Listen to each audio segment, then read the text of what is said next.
What's going on, guys, and welcome into Afterthoughts. He's butt naked on some of these shots. They're starting to storm, Ryan. The first problem is your best player of the season is Tyrese Maxey. For my rankings, I kind of went off vibes a little bit. I said they'd make it. I'm saying they're going to make it by a half game. Omarion Hampton is a dog. He's insane. Sure, man. Nice guy. If you say so. Yeah. What's going on, guys, and welcome into Afterthoughts. We appreciate you guys joining us. I'm Ryan Lombardi. To my left, a very established individual, Nate Donnelly. And to my right, a very uneducated kid who thinks he knows college basketball, Jack Haskell. Boys, welcome to the show. It is officially March. Absolutely.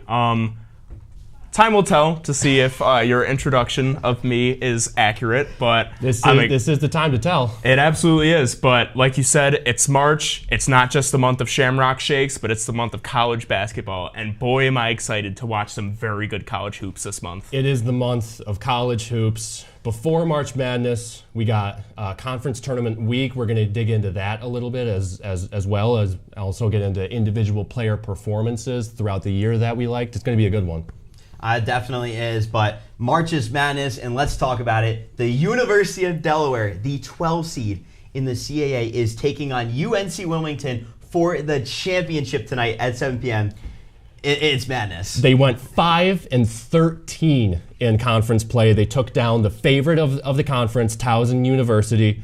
This is what it's all about. Like, this is March. It's incredible, and I'm sad that I can't make the Towson over Duke joke anymore for the eventual March Madness tournament. But you look at this Delaware team, you automatically think to NC State. And whether or not they make it as far in March Madness as NC State did, they've already done a lot of good work in the conference tournament. Exactly. No, they have, and I mean, this is a big one tonight. Let's talk about the player, John Camden. Honestly, going to be honest, didn't know who this guy was. I was looking at why University of Delaware has been so successful in this tournament. John Camden, just something to know, he's averaging 19 a game, and against William & Mary in the quarterfinal of the CAA, he dropped 36. John Camden is a blue hen personified. He is the man at Delaware, and he's going to look to make some noise in the NCAA tournament if they can win tonight. When it comes to the month of March, a flip switches with certain players. And I think the switch has flipped for him. And hopefully we can see what he can do in March. If they make a run, I mean, this is a team that went 16-19 this season, 5-13 in conference play. That is absurd. The fact that they are one win away from being on a tournament. National stage. Exactly. And like you said, the switch flip is, I mean, look at St. Peter's run, Doug Eddert. A switch flip for him. Last year, Oakland, Jack Olke, he was a stud and he could shoot it. Something to know, he's a 42, right? 40, yes. 42%. 42% from three. From beyond the arc. So pretty legit stuff from the kid from University of Delaware. They are playing right now. They just tipped off against UNC Wilmington. So definitely got to keep a watch on that game. But let's go into it. I mean, more automatic bids. Jack, I'm going to send over to you. The Drake enthusiasts. They are back in the NCAA tournament. Tell us about that. My word. I mean, the Drake Bulldogs, for lack of better words, have been buzzing this season. 30-3 record under Ben McCollum, his first year at the helm, coming from Division II Northwest Missouri State, an 81.3 win percentage, including a 7-year stretch where he went 224-16 to go along with 4 national Division II championships, which could have been 5 if it hadn't been for the COVID tournament. And it's not just Coach McCollum from Northwest Missouri State. His 3 leading scorers came with him from his Division II program. Bennett Sturtz with 18.9 points per game, Daniel Abreu with 11 points per game, and Mitch Mascari with 10.4. And Sturtz was even named Missouri Valley Player of the Year. You can't make it up. I mean, Drake is going to be phenomenal in this tournament. I don't think they're going to have an early weekend. And only time will tell which one of these guys is going to become the next March Madness legend. No, I definitely agree. And I mean, when you talk about like D2 hoopers, look at Tobin Anderson, what he did with FDU just 2 years ago when his team took down number 1 seed Purdue as a 16 seed. The FDU Believe It call it, that was remarkable. All it takes is a little belief, Ryan. A And there little it is. belief. Absolutely. All it takes is a little belief. You got to get your guys going a little bit. It takes a tiny bit of belief, and you can do something insane on a national stage. That's what guys are made of. And like our boy John Rothstein says, anarchy? Nope. Just college Just basketball. college basketball. College basketball. Some other automatic bids. Nathan, I'm going to send to you. Absolutely electric championship win. Highpoint comeback win to get themselves in the NCAA tournament. Tell us a little bit about that. So I am not as passionate as Jack is about my Highpoint Panthers, but out of the Big South tournament, they are, checks notes, 26th in Ken Palm offensive efficiency. That is higher than MSU, Iowa State, and Marquette. If they can face a good team that semi-lacks defensive efficiency and defensive prowess, they'll be. I think they're nearly a shoo-in to win their first round game, And depending on the matchup.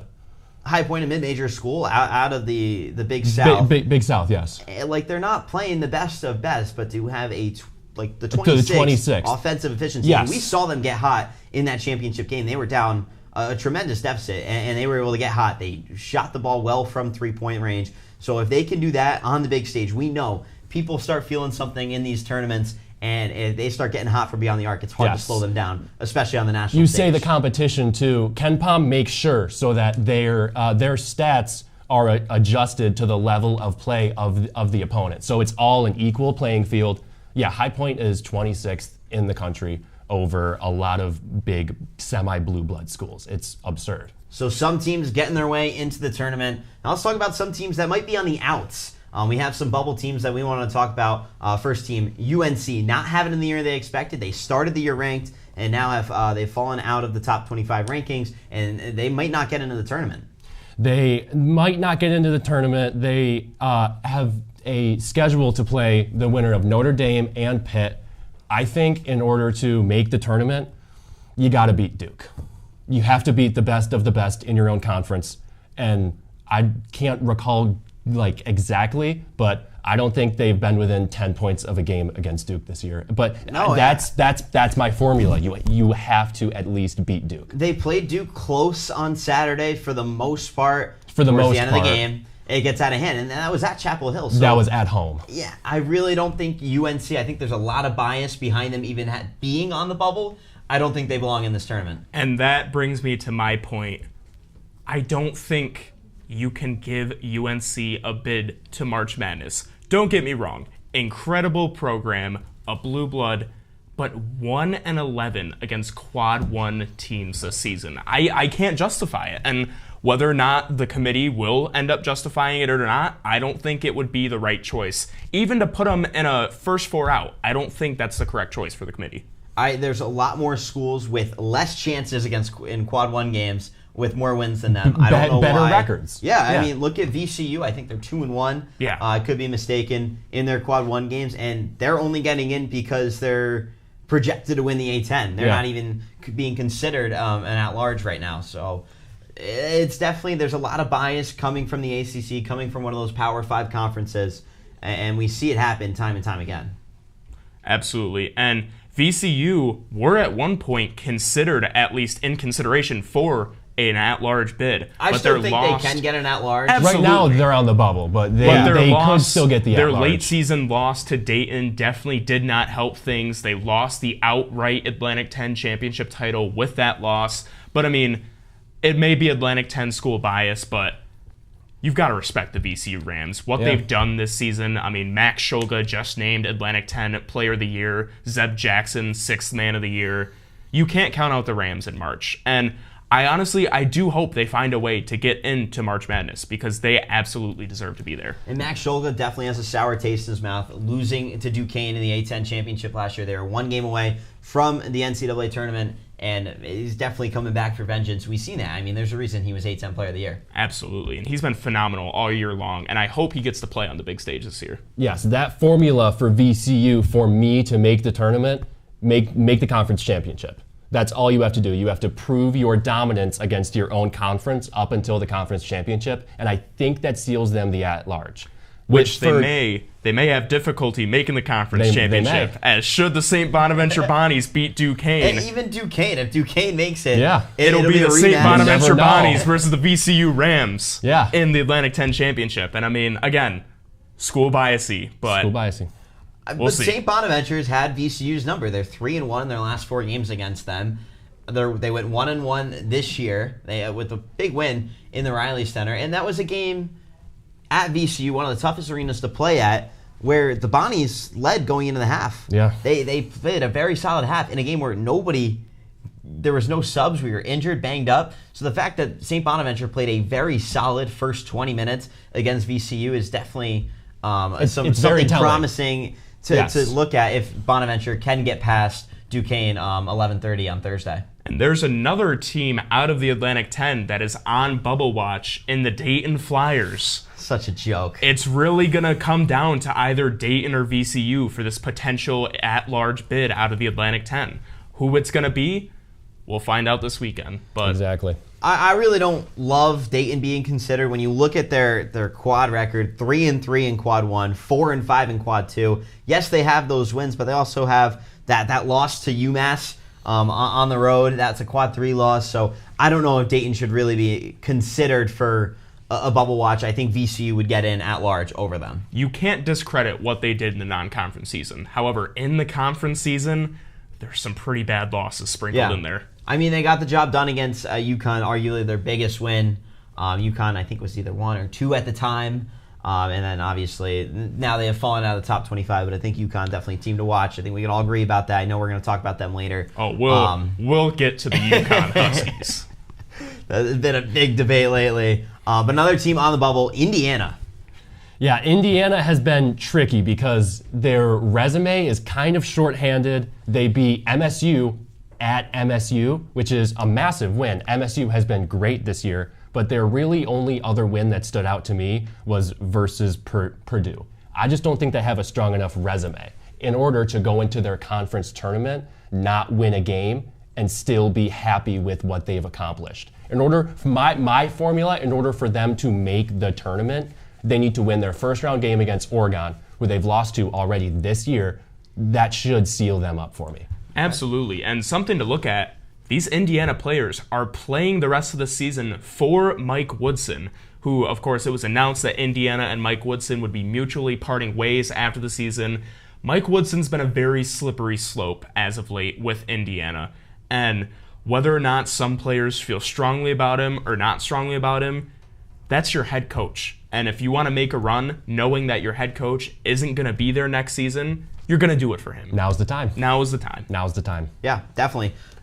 We just talked about Dayton, but do you think, what does Dayton have to do to get their way into the bubble and be one of those first 4 in? So this is tricky. We already talked about this. I talked about this with Jack the other day. Their wins are great. Their losses are even worse.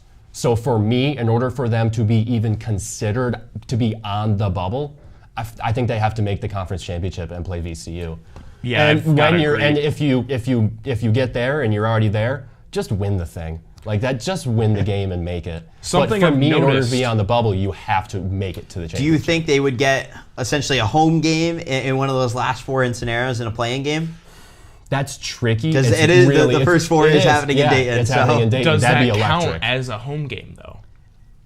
To be fair, if they're playing at Dayton, I understand. It's going to be packed with Dayton fans. It's going to be a home game for them.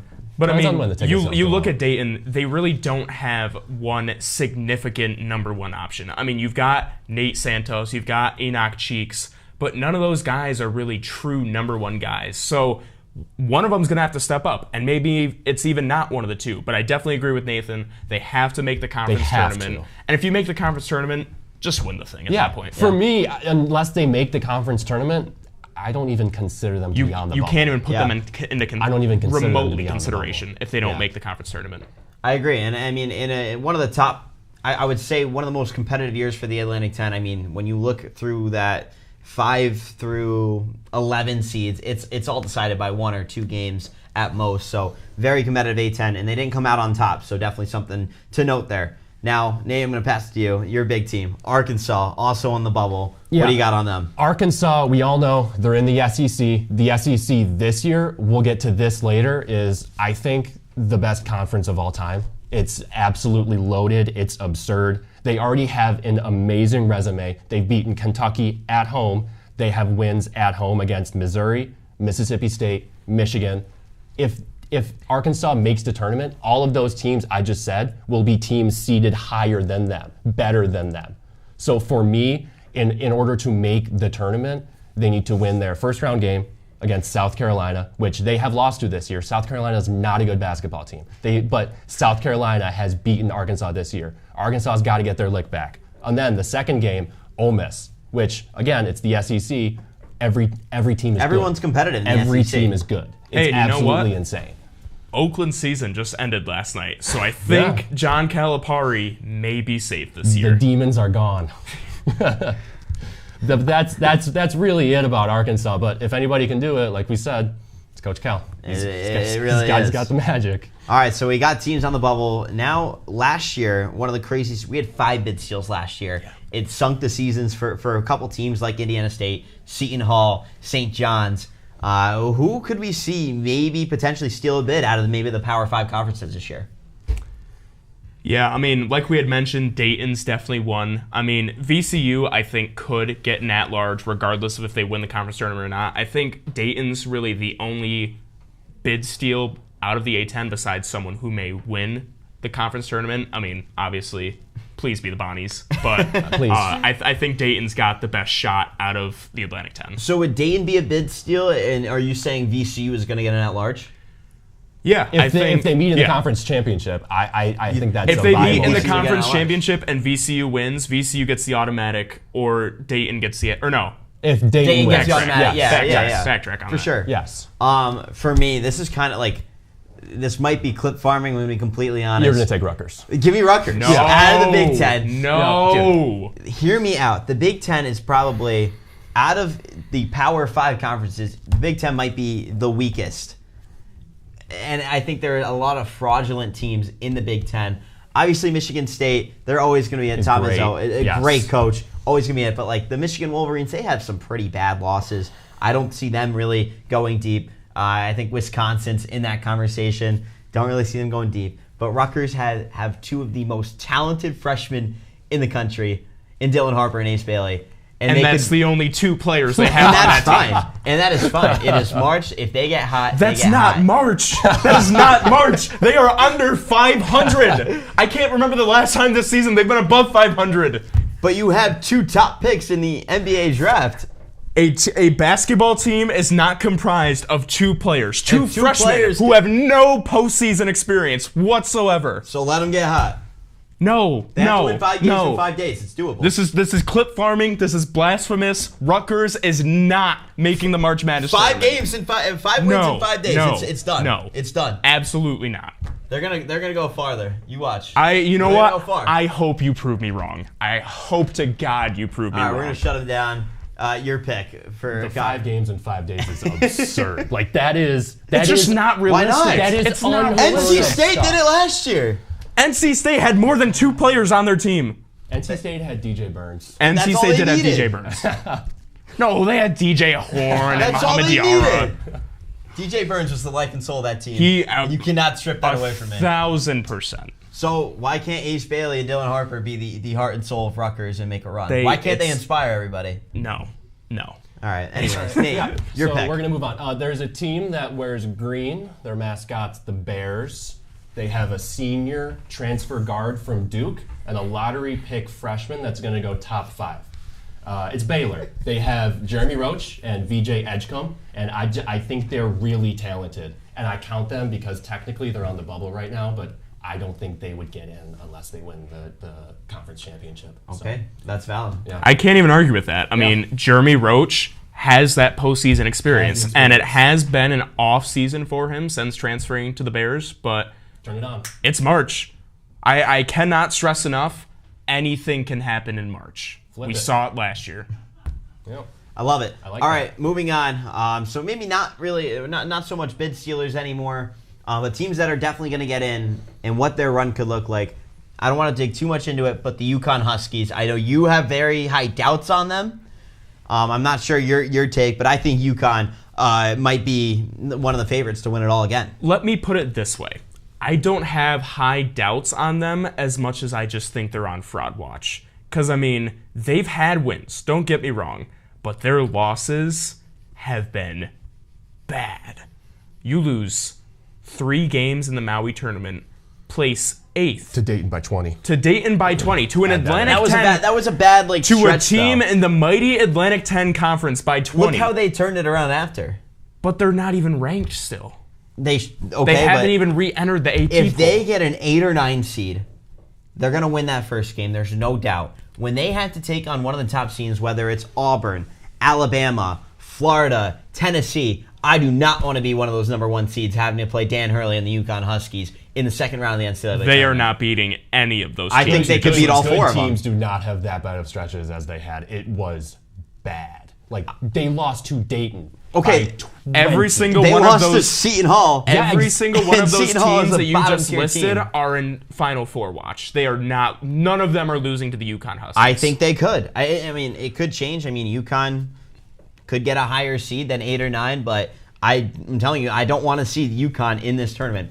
It's like the Kansas City Chiefs. When do you pick them to lose in your NFL bracket? When are you going to pick the UConn Huskies to be eliminated? I'm not going to disagree with that statement. I wouldn't want to see UConn either. I just don't think they're as good as those teams. Their scoring margin in the NCAA tournament last year's was like they won every game by double digits in all of their games in the NCAA tournament. Their scoring margin was like 180 something. I don't want to see them again. I don't want to see them in this tournament. A team I wouldn't want to see in the tournament. The St. John's Red Storm. That is very true. And before we talk too much, Rick Pitino against Dan Hurley in like the Final Four. Oh my! That would feed families. I mean, a St. Big East John's- matchup for the centuries. That would feed families. not St. gonna John's, deny that. fresh off a music video with Jimmy Fallon. They did a sea shanty. It was one of the greatest things Also, I've ever seen. how much NIL did that get them? Because that had to be a remarkable amount of money. You have to pay You know, Rick Pitino so that's what I'm much money saying. to do a sea shanty on the Jimmy Fallon show. Rick Pitino is not doing that for free or out of like for fun. There was a lot of money involved. He knows what he's doing. He knows how to names work his his price. He did say he's not looking for high school players. He's No, looking for proven college basketball players. So I mean, get all the money you can. Give need yourself it. a It's a little winning payday. formula to me. It's a winning St. John's formula has to me. a lot Yeah. of money, and Rick Pitino knows how to work the people and get a lot of that money. Yeah. But they have just been, I mean, the big three of just Rick Pitino, Kaderi Richmond, and R.J. Lewis. That's not a team you want to see come March. They are, I mean, they're an awesome team. They had 2 players on the Big East first team. They're a team to watch. I think a lot of people have doubts on them because of their offensive efficiency, but they are currently ranked 4 I do. in defensive efficiency. That's fine. I big have big that Ken Palm guy over here. Well, But not necessarily Ken Palm. I have a pretty basic stat. It's called 3-point percentage. You know how many teams there are in NCAA Division I? There's about 360 something. Yeah. St. John's is 345th in 3-point percentage. They shoot under 30% from 3. And they shoot about 27% on the road, which I'm pretty sure, but all of the Big East tournament games and every single NCAA tournament game will be on the road. To play devil's advocate, if there's anyone that can guide this traditional style of basketball play as far as they can go, it's Got a Rick good Pitino. point. It's Rick He's Pitino. got a good Okay, point. yeah. But they have one of the best defenses. One of the best. Can't win if you I'll can't acknowledge score. that. Yeah. But at the same time, you can win if the other team can't Yes. score. So I love You St. do John's win a here. basketball game by scoring Yes. more points than your opponent. Thank you, Jack. I never knew that. Yes. That is a great point, Jack. And I will kind of post-preface my point. You guys know me. I'm an Alabama rooter. I'm a scoring guy. I like to see the ball go in the hoop. Sue me. But just like they don't shoot well at all.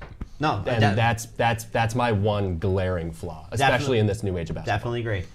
All right, let's move into National Player of the Year talk. It's really between 2 guys. Obviously, they're going to name 4 finalists, blah, blah, blah. We 2 know guys. who it's going to be. Yes. It's Cooper Flagg or Janai Broom.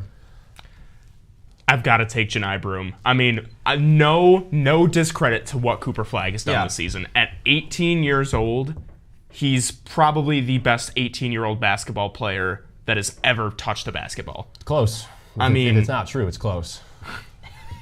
LeBron didn't play college. LeBron James did not play in college. And LeBron and I'm going to leave it at there because we're talking about college basketball. But Cooper Flagg, not to discredit what he's done, he's been playing in a very weak ACC conference this year. And you look at what Janai Broome has done against arguably the #1 conference in basketball right now. Ever. I mean, possibly ever. They're projected to get 13 bids Yeah. to March Madness. That is insanity. That's unheard of. Auburn played 20 quad 1 games this year. And they were 16-4. Irrelevant, but they played 20 quad 1 wins. And I got to agree. I think what Auburn has done this year, the fact that they are the #1 offense in all of college basketball, well, being in the SEC with other top 10 schools in offensive efficiency and defensive efficiency, what Auburn has done and Janai Broome has done with Auburn. Let's go back to KenPom for a minute. That's my stuff. There are 4 SEC schools in the top 20 for KenPom defensive efficiency. Guess how many there are from the ACC? It's 1. I'll answer. It's 1. And Cooper Flagg. I wonder who that team could be. Well, Cooper Flagg plays for the one that's top in the defensive. No, other than Duke. Okay, Apologies. In the top 10. 2. In the top 10. Yes, Duke is in the top 10. But in the top 20, other than Duke, there is 1, and it is Louisville. Yeah. I was going to say, who's that other team? And, Yes. I kind of want to segue into this. Go for it. I want Louisville out of the ACC. I think what Pat Kelsey has done with this team, and even last night or it wasn't last night, it was the other night after he won, he's in the crowd celebrating with the fans. He's got the whole fan base, the alumni, the student body. He's pulling out the Daniel Bryan yes chant with the fans. I want Pat Kelsey in March, and I think he'll be in March Madness, regardless of whether or not the ACC, whether or not Louisville wins the ACC. Oh, he will. Yeah, they will. But I think they can pull it away in the ACC conference tournament. Okay. And this is a turnaround of a lifetime. I mean, for Pat Kelsey, his career, Insane. Louisville, the team. This is a turnaround of a lifetime. Give me Duke.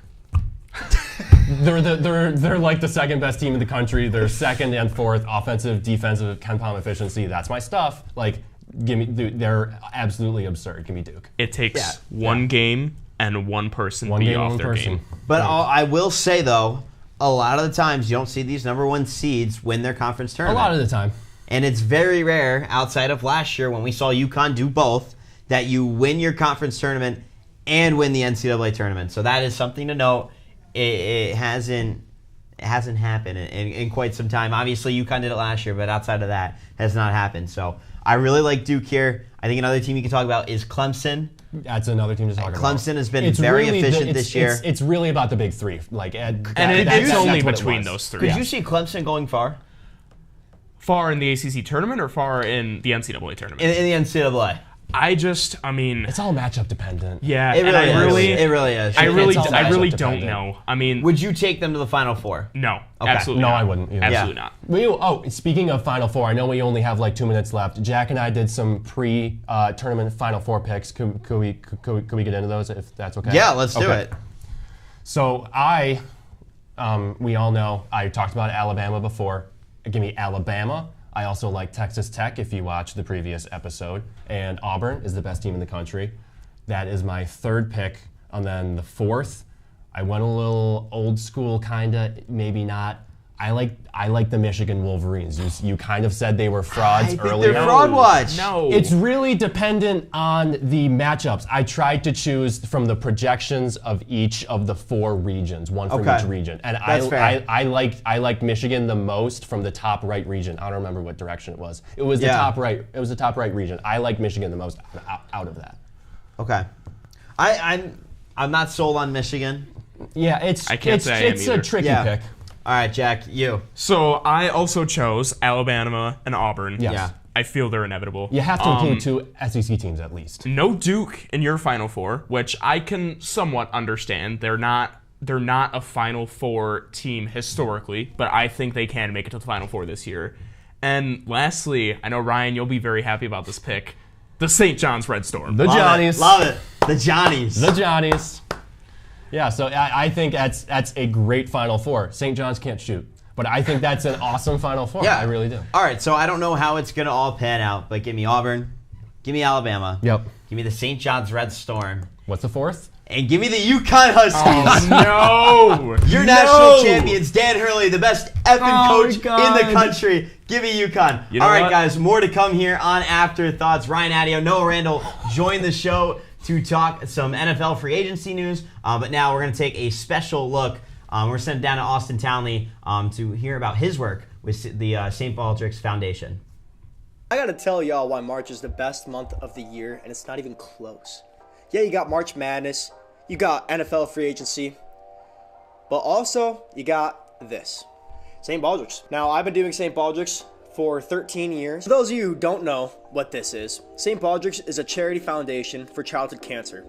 Basically, you sign up, you raise money, and then you shave your head at the end of the month. It's all for a good cause, childhood cancer research. Now, I grew up in Syracuse, New York, and every single year the event was held at this place called Kitty Hoynes. Basically, we would have Chow Downey on the mic, and he would go around to all the shavees, basically interview them while your head is getting shaved, and it's just an all-around good time. Now, my friend Bodie Centaur actually is the one who brought me into this. Bodie Centaur was somebody in my graduate class from high school, and we started this in first grade together. We created a team together, and it was called the Baldacious Baldies, which then took off, and we did it for 10 years. After we took a little time off from St. Baldrick's, it was about a year or so, Bodie came to me with this idea of hosting a basketball tournament for kids. The basketball tournament is for grades kindergarten through 9th grade, and we pull you guys up, and you guys at the best basketball tournament of the year. This is a local event in Syracuse at Cherry Road Elementary School. Bodie Centaur is the guy who came up with this entire Buckets for Baldrick's idea. He had an idea one day, and he texted me, and we made it happen. Now, we've been doing Buckets for Baldrick's for a few years now, and I'm here to tell you guys all about it. Buckets for Baldrick's is a basketball tournament for children that Bodie and I set up together when we were seniors in high school. So that would make it the 3rd year of this now. Essentially, you sign up and you create your own team with 3 to 4 people, boys and girls, and you go to Cherry Road on that day and you compete to try to win your player pool. When you sign up, all the proceeds go to the St. Baldrick's Foundation, and every kid who is in the event itself raises money like they are a participant for the St. Baldrick's Foundation. The event lasts about all day, and we split up the groups between grade levels. So you're not playing older kids when you're, little, because why would we do that? Now, this is a non-profit organization, so we do get sponsors from all over the place, locally in Syracuse or outside of Syracuse, to donate food, drinks, or anything like that for the event. If you win your tournament, you are Here on Afterthoughts, I'm Ryan Lombardi alongside now Ryan Adio and Noah Randall. Gentlemen, pleasure to have you guys. You guys are my NFL guys, so let's dive into it. NFL free agency kind of went crazy yesterday. It's a little slower today, but a lot of question marks still to fill. And let's dive into it. Let's start with Aaron Rodgers. Parts way with the Jets. Where is he going to go? I mean, that's probably the biggest free agent left. I would say, maybe I'm wrong. Aaron Rodgers, it just feels like everything's pointing to those Pittsburgh Steelers, man. I would hate to see it if I'm a Steelers fan, if I'm being really honest with you, but I think he is a Steeler come tomorrow, maybe. Okay. And Noah, I know you had a little bit different of an idea where Rodgers is going to go. First of all, I would love to not see a year of George Pickens and DK Metcalf get wasted by washed Aaron Rodgers, but I would love to see him complete the Brett Favre cycle and go to the Vikings. Okay, and I'm going to agree with you here because I don't hate Aaron Rodgers to the Vikings. It honestly would make sense for the Vikings to do. Yeah. Rodgers probably has maybe a year, maybe 2 left. You have one of the best offenses in the game outside of having a quarterback. That is the one missing piece. I think if Aaron Rodgers goes there, I think he excels. He's no longer with the Jets. I think you see a Green Bay type year from Aaron Rodgers with the Vikings. And I don't know. It's a really similar situation to the Jets, if you ask me. 2 good receivers, terrible all-line. I don't think it's good defense. It's the same think it's thing. Better than that. I don't think it's just 2. It's an elite wide receiver. It's an elite tight end. I mean, you had Devontae Adams, you had Garrett Wilson. Those are 2 elite But receivers. are they really elite? I don't know. Is Devontae Adams at this day and age? My thing is that I think it's almost a no-brainer for the Vikings to pursue Aaron Rodgers really heavily because they still have J.J. McCarthy. Aaron Rodgers is a great bridge quarterback to teach. That's exactly I why mean, I I don't know if Aaron Rodgers is the personality that you want J.J. McCarthy to take after, in 40 years he's off doing ayahuasca retreats. But at the same time, I think, JJ's very into the meditating stuff. Yeah. Is he? You're a Michigan fan. You would know most about this. Dude, he would meditate on the field goal post, no shoes on.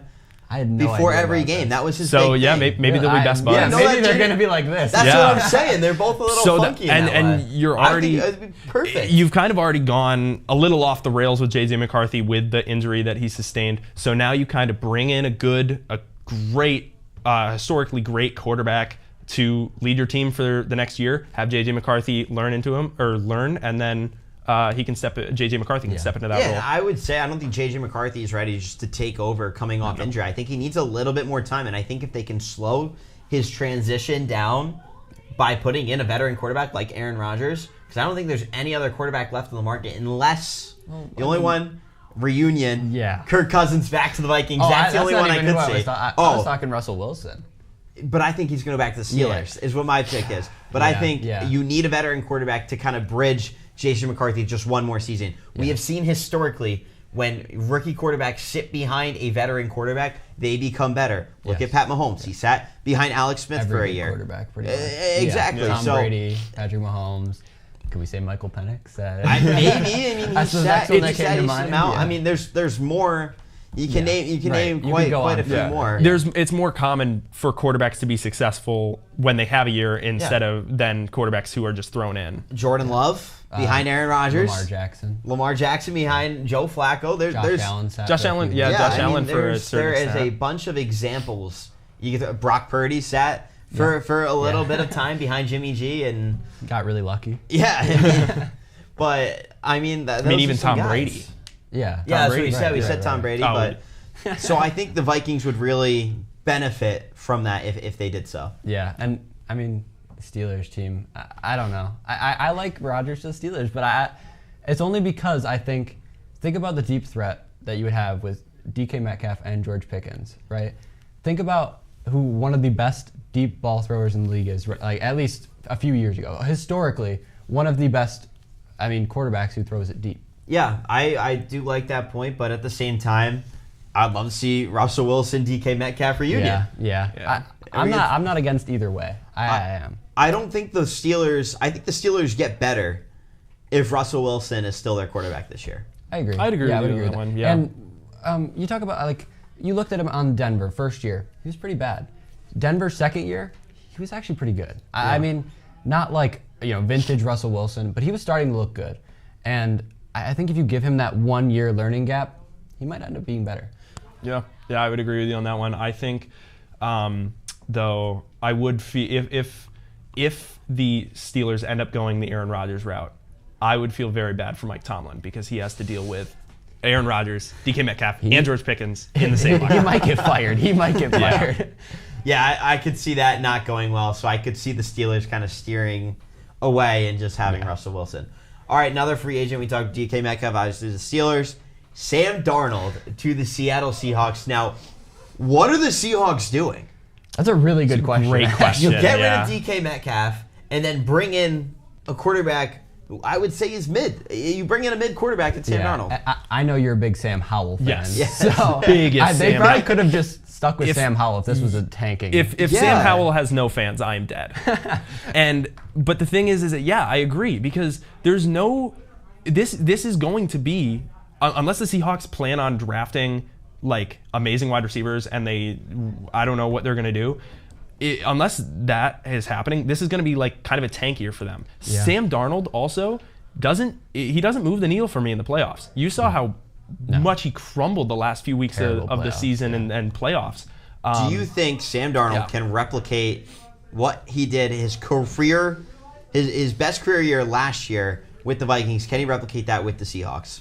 No, absolutely not. Because he doesn't have Justin Jefferson. If you want me to be completely honest, he doesn't have Kevin O'Connell. He doesn't have true. One of the greatest head coaches in the league, if not the greatest head coach in the league right now. He is a quarterback whisperer. Yeah, last season, Sam Darnold suffered from really good coach syndrome, where he had some of the best coaches in the NFL. I don't know. The Seahawks head coach really hasn't proved anything to me yet, but he could be good. Geno Smith wasn't really that good. They kind of transferred him around. I mean, Ryan, you mentioned earlier the Vikings have one of the best offenses in football. Yes. So it's very hard to not thrive in an environment like that when you have Jordan Addison, Justin Jefferson, TJ Hawkinsocks. And when you look at what... Sorry, that just caught me off guard. I like calling them Hawkinsocks. When you look at what Kirk Cousins did with the Vikings for those last few years under Kevin O'Connell, and then look at what Kirk Cousins did with your Atlanta Falcons. Yeah, don't even talk to me about it. It was bad. That's one word, just bad. When you look at those numbers, it just doesn't replicate. Right. And there's one common factor in there, and I think that's Kevin O'Connell. Yeah. I mean, look at Sam Darnold numbers before Kevin O'Connell. I say it all the time. I think that Shanahan offense definitely helped Darnold, but I think a lot of it is to the credit of Kevin O'Connell. Yeah, I completely agree. I think, like I said, your QB whisperer, anybody who goes into that system is going to be good. Yeah. Speaking of QBs moving on, Justin Fields to the New York Jets. Overpay? I absolutely love this move. I'm not going to lie. Wow. I really love this move. I think, when 2021 rolled around, I really actually thought the Jets should have just drafted Justin Fields instead of Zach Wilson, which, it's, hindsight 2020. But I really think Justin Fields is a good quarterback. He has the potential to be really good. And I've always been super high on Justin Fields. $40 million, that's not too bad. It's not terrible. 2 years, so if they don't like him, they can just move on. It feels like a lot of money, though, for a guy who hasn't done anything yet. Yeah, I was going to say I don't love the contract, but I agree with you. I'm pretty high, especially... I'm in the camp that I don't think the Steelers should have benched Justin Fields last year. Yeah. Russell Wilson gets in there and he cooked a little bit. He was good, but Justin Fields they were winning games. They were looking dominant last year. Yeah. So Justin Fields kind of showed. To me, he proved last year that he can kind of sling it a little bit. Call me crazy. Can we take a look at the Eagles offense and just say maybe Justin Fields, Breece Hall could be something like the Eagles offense? Yeah. Breece Hall, Garrett Wilson, Justin Fields, you run RPOs almost every single time. But the Jets don't have the Eagles offensive line. That's the difference. That their offensive line is terrible. I think if you put a stationary quarterback back there like Aaron Rodgers, he's going to fail every single time. Yeah. You put a mobile quarterback back there, they'll benefit from it. Yeah. I definitely agree with that. But I just Justin Fields has improved himself. That is my big thing. I think $20 million is too high. I agree. Yeah. I agree with you on that. I don't love the contract, but yeah, I do like him going to the Jets. I think he'll be great, and it kind of creates some controversy of what they're going to do at 7. How they're going, are they going to start rebuilding that O-line? Are they going to take a wide receiver 2 to pair with Justin Fields and? I think Garrett it's Wilson. good that they brought a quarterback in. They need I'll agree with that. I think he's a little too high of a price, but now they got to build around him. Yeah. And this is kind of cool because we saw the Chicago Bears. They did nothing to build around Justin Fields when he was there, and he failed. Yeah. Obviously, go to Steelers. Steelers were one of the worst offenses last year. Yeah. They are defensive, and Mike Tomlin's defensive-minded coach. So now you go to the Jets. He could succeed there. With the build around him. Yeah. I don't know. I feel like the Jets are one of the best drafters. They could really pull something out. They just have to get that O-line figured out. And I think that it's a decent team. Maybe top 2 in the AFC East. Yeah. Behind the Bills. Okay. It's not crazy to say. Yeah, I would agree with you at this point. I don't see the Patriots getting better. I don't see the Patriots have kind of had a nuts free agency, but I don't see any of those really moving the needle too much. I only see the Dolphins getting worse. Yeah, they're just getting worse only. So, I think, honestly, the Dolphins might be the worst team in the division right now. I would agree with you on that. They're the most hopeless. Yeah. Yeah.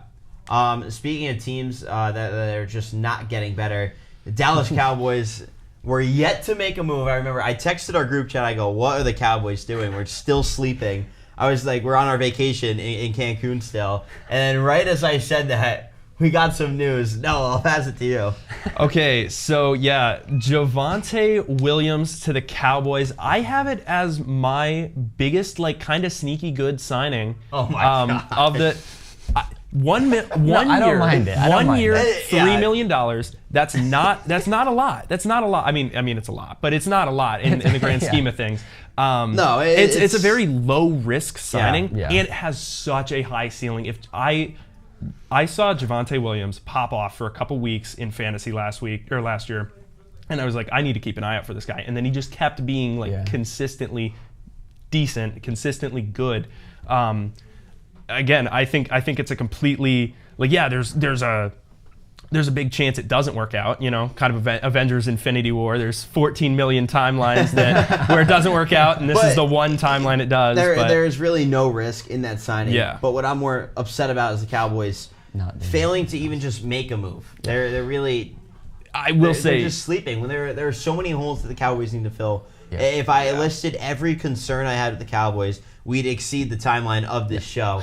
But Ryan, your most underrated signing of free agency. Okay, it's going to sound really biased because I am a Falcons fan, but today they just signed Divine Diablo from the Raiders, 2 years, $14 million. That's like nothing. That's nothing for a guy who's going to probably be your will linebacker, who's going to be rushing the QB 90% of the time, and that's what we needed. Nate Landman, he's decent. Caden Ellis, one of the most underrated players in the league. I think he's one of the best linebackers in the league. He's great on pass coverage. Nate Landman's not really that good.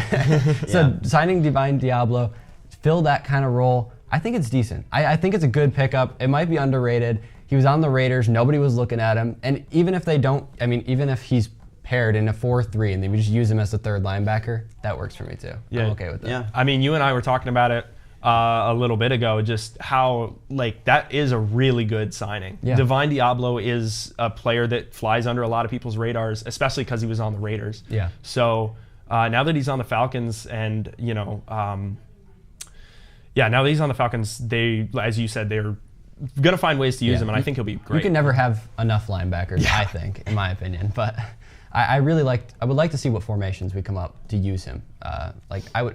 Maybe, like I said, 4-3, 3-4, where you have those extra linebackers, get rid of the DB packages, and just run straight. Because our rush defense wasn't that great last year. So I think this is a signing to really help that. I guess, not to get way too ahead, but what do you think the Falcons ceiling is this year? Season-wise? Maybe, or just is there anyone else you expect them to get? Well, I would love for them to get Trey Hendrickson. Do I think they're going to get him? No. But if they do, he's going to cost a lot more now. Yes, and I said this last year, but count us in as Super Bowl contenders. I honestly think we're up there with some of the top teams in the league if we get a few key pieces. Yeah. Let's talk about Trey Hendrickson. Okay. We saw Myles Garrett potentially on the trade block. He ends up getting paid, so Hendrickson's only going to cost more now. Yeah, I was actually so surprised when Myles Garrett got signed. He was like, I'm out of here, I'm out of here, and money talks. Money talks, Money does talk. I mean, we saw it all over the league. With Myles Garrett, though, I mean, he's just a guy who wants to win. I mean, he's been in the year now for quite some time. All he wants to do is just win. And is he going to win with the Browns? I don't know, but no. I guess money decided his fate. Yeah, and now he's stuck in Cleveland for the rest of his life. I saw a tweet that was like, if when Myles Garrett is out of the league, he's retired, nobody can say the Browns wasted his career because he chose to be there. That's true. Very true. Yeah. And I mean, a lot of big men actually got paid in free agency. Max Crosby, Josh Sweat to the Cardinals. That's a big one. The defensive end market is going up and up and up. Max Crosby, another one who requests a trade, and everyone thought he was going to get dealt. Money gets shown to him, and he's like, "Oh, let me stay." I mean, how could you not want to stay in Vegas? I feel like. Really? You think so? With what they're doing now? I mean, I guess they're in a bit of a rebuilding phase. But when's the last time Vegas was good? Well, it was a long time ago. I don't think I was even born John yet. Gruden. John Gruden. Yeah. I mean. I'm not Shout out John Gruden. Gruden. I'm not loving it. Good friend. But I agree. I mean, I don't see the Raiders No. But I think it's a cool environment to be in if you just care about the money. Right. Three big defensive ends going to three teams that really aren't that good because they got a lot of money, which is just crazy, and it shows how important. I mean, it's a when business. you look at the teams like the Browns defense. Like the Steelers defense, it's just that one key piece could totally change a team, and I think that is a very important piece. No, I think you have another. You have a big overpay. Big overpay, yes. Let's hear it. Biggest overpay. This also, I kind of went back and forth between this and the Laramie Tunsil trade as my worst move of free agency. But I think with the Laramie Tunsil trade, I can at least kind of get behind it. J.C. Horn, I like J.C. Horn. I really like J.C. Horn. I don't like that my friend always drafts him in Madden franchises and owns me with him, but I like J.C. Horn. But the Panthers' biggest need is not corner. They have so many other holes that they could fill. They could use that $100 million, that $70 million guaranteed they're giving to J.C. Horn. They could have picked up Christian Fulton, Charvarius Ward. They could have picked up Asante Samuel Jr. They could have picked up a corner in free agency, and they could have used that money to improve elsewhere. I don't know. No, I like J.C. Horn. He's a good corner, but he's not highest paid DB ever. They need to build around Bryce Young's offense first before they can focus defense. They need to get him some weapons. You got to lock up your guys when you got. Noah, that's true. I'm going to say this in the nicest way. I just completely disagree with you. I just think you're completely wrong. I love J.C. Horn. He is such an underrated player. The Panthers have to lock somebody up. They had to lock somebody up. You have to pay him a lot of money because you're the Carolina Panthers. Yeah. I mean, that's the problem. Well, they could have, I don't know, they could have used that money. They could go pursue Mekhi Becton. They could go pursue, offensive line. Because I agree. I think building around Bryce Young's offense, I think that is because you've already kind of gone AWOL with the plan on how you're going to incorporate Bryce Young. You've already toyed with his confidence enough. Give him a good offense to work with. He showed flashes last year. I mean, build around him. Here's my question.